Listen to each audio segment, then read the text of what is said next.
Welcome to Shri academy online teaching classes 2020-21। सुप्रभात। मैं नीलम त्रिपाठी आज एक नए अध्याय के साथ प्रस्तुत हूँ। वह अध्याय है जार्ज पंचम की नाक पाठ का प्रश्नोत्तर। जो आज हम पढ़ेंगे जार्ज पंचम की नाक कमलेश्वर द्वारा रचित पाठ का प्रश्नोत्तर। सरकारी तंत्र में जार्ज पंचम की नाक लगाने को लेकर जो चिंता या बदहवासी दिखाई देती है, यह उनकी किस मानसिकता को दर्शाती है? उत्तर: सरकारी तंत्र में जार्ज पंचम की नाक लगाने को लेकर जो चिंता या बदहवासी दिखाई देती है, वह उनकी गुलाम मानसिकता को दर्शाती है। उन लोगों को गुलाम बनाने वालों को नाक। प्रश्न नंबर 2। रानी एलिजाबेथ के दर्जी की परेशानी का क्या कारण था? उसकी परेशानी को आप किस तरह तर्कसंगत ठहराएंगे? उत्तर: रानी एलिजाबेथ की दर्जी की परेशानी थी कि रानी हिंदुस्तान, पाकिस्तान और नेपाल के दौरे पर कब क्या पहनेंगी। यह चुनाव जरूरी था क्योंकि वेशभूषा ऐसी हो जिससे पद की गरिमा झलके और लोग प्रभावित हो। रानी की वेशभूषा में कोई कमी न रह जाए। प्रश्न नंबर 3। और देखते ही देखते नई दिल्ली का कायापलट होने लगा। नई दिल्ली की कायापलट के लिए क्या क्या प्रयत्न किए गए होंगे? उत्तर: नई दिल्ली की कायापलट के लिए निम्न प्रयत्न किए गए होंगे। सड़कों की मरम्मत और चौड़ा करने का कार्य किया गया होगा। राजपथ पर पौधे लगाए गए होंगे। सुरक्षा व्यवस्था बढ़ाई गई होगी। सरकारी भवनों और सड़कों पर रोशनी की व्यवस्था की गई होगी। सार्वजनिक और सरकारी स्थलों की साफ सफाई की गई होगी। प्रश्न नंबर 4। आज की पत्रकारिता में चर्चित हस्तियों को के पहनावे और खान पान संबंधी आदतों आदि के वर्णन का दौर चल पड़ा है। इस प्रकार की पत्रकारिता के बारे में आपके क्या विचार हैं? उत्तर: आज की पत्रकारिता में चर्चित व्यक्तियों के पहनावे और खान पान संबंधी आदतों के वर्णन का दौर चल रहा है। इस प्रकार की पत्रकारिता से किसी प्रकार का ज्ञान नहीं मिलता, वहीं फैशन के रूप में प्रसिद्ध हो जाता है, जिसे नायक नायिकाएं या खिलाड़ी पहनते हैं। ऐसे समाचारों को मुख्य पृष्ठ पर स्थान देना उचित नहीं है। मुख्य पृष्ठ पर जो जनता को जागरूक करने वाला या ज्ञानवर्धन करने वाले समाचार ही छापे जाने चाहिए। प्रश्न नंबर 5। जार्ज पंचम की नाक लाट की नाक को पुनः लगाने के लिए मूर्तिकार ने क्या यत्न किए?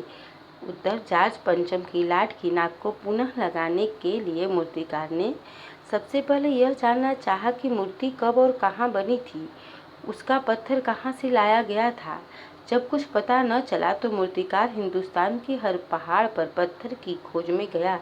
फिर देश में अपने नेताओं की मूर्तियों की नाक को परखा, यहाँ तक कि बिहार सेक्रेटेरिएट के सामने लगी सन 1942 में शहीद होने वाले बच्चों की मूर्तियों का भी निरीक्षण किया, पर सबकी नाक जार्ज पंचम की नाक से बड़ी निकली। अंत में मूर्तिकार ने एक जिंदा व्यक्ति की नाक लगाने का सुझाव दिया। प्रश्न नंबर 6। प्रस्तुत कहानी में जगह जगह कुछ ऐसे कथन आए हैं जो मौजूदा व्यवस्था पर करारी चोट करने के लिए फाइलें सब कुछ हजम कर चुकी हैं। सब हुक्कामों ने एक दूसरे की तरफ ताका। पाठ में आए कथन छांटकर लिखिए।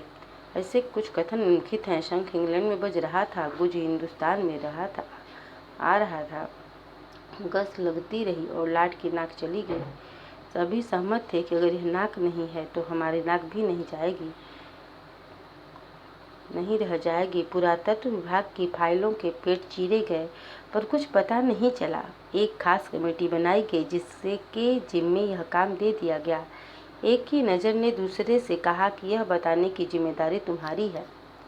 प्रश्न नंबर 7। नाक मान, सम्मान एवं प्रतिष्ठा का द्योतक है। यह बात पूरी व्यंग्य रचना में किस प्रकार उभर कर आई? लिखिए। उत्तर: नाक किसी भी व्यक्ति के मान, सम्मान एवं प्रतिष्ठा का प्रतीक माना जाता है। नाक कटना का अर्थ अपमान हो कि रानी एलिजाबेथ के आगमन पर सरकारी अधिकारियों का उनके स्वागत की तैयारियों में जुट जाना उनकी गुलामी मानसिकता को दर्शाता है। लेखक ने भारतीय नेताओं और बलिदान बच्चों की नाक को जार्ज पंचम की नाक से बड़ा बताकर जार्ज पंचम के विरुद्ध रोष दर्शाया है। फिर भी सरकारी अधिकारी जार्ज पंचम की नाक बचाने में जुटे रहे, लाखों रुपए बर्बाद कर दिए। यह पूरी प्रक्रिया भारतीय जनता के आत्मसम्मान पर करारी चोट है। प्रश्न नंबर 8, जाट पंचम की लाट पर किसी भी भारतीय नेता, यहाँ तक कि भारतीय बच्चे की नाक फिट न होने के बाद से लेखक किस ओर संकेत करना चाहता है? जाट पंचम की लाट की नाक लगाने के लिए जब पत्थर नहीं मिला तो नई नाक लगाने के प्रयास में भारतीय नेताओं और बलिदान बच्चों की मूर्तियों से नाक लेकर लगाने की बात उठी, पर उन सब की नाक जाट पंचम की नाक से बड़ी थी। नाक बड़ी होना मुहावरे का अर्थ है अधिक मान सम्मान होना। लेखक इस बात से यह दर्शाना चाहता है कि जाट पंचम का मान सम्मान भारतीयों के मान सम्मान के आगे कहीं नहीं ठहरता। भारतीयों की प्रतिष्ठा जाट पंचम से बहुत बड़ी है। प्रश्न नंबर 9, अखबारों ने जिंदा नाक लगाने की खबर को किस तरह से प्रस्तुत किया?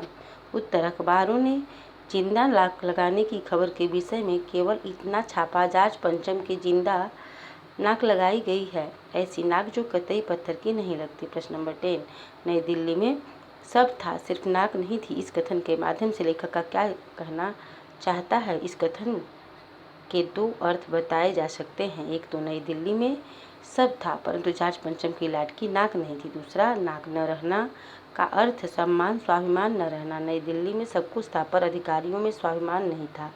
तभी तो मूर्तिकार की बात मानकर अपने नेताओं की नाक भी जाट पंचम की मूर्ति पर लगाने को मान गए। मानो जाट पंचम की नाक न होने पर रानी एलिजाबेथ उन सबको फांसी पर चढ़ा देंगी।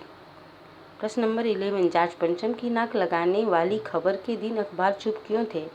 उत्तर, जाट पंचम की नाक लगाने वाली खबर के दिन अखबारों में कुछ नहीं छपा था। अखबार दिन भर में घटित घटनाओं को छापता है परंतु उस दिन न कोई उद्घाटन हुआ न सम्मान समारोह, तो अखबारों में छपता क्या? प्रत्येक सत्ताधारी अपनी नाक बचाने के लिए चुपचाप बैठा रहा। सारा कार्य गुप्त रूप से हुआ। स्वतंत्र भारत में जाट पंचम की नाक पर भारतीयों के स्वाभिमान की बल्ली चढ़ाना लज्जा की बात थी। अखबारों ने अपना दुख और गुस्सा खबरें न छापकर प्रकट किया।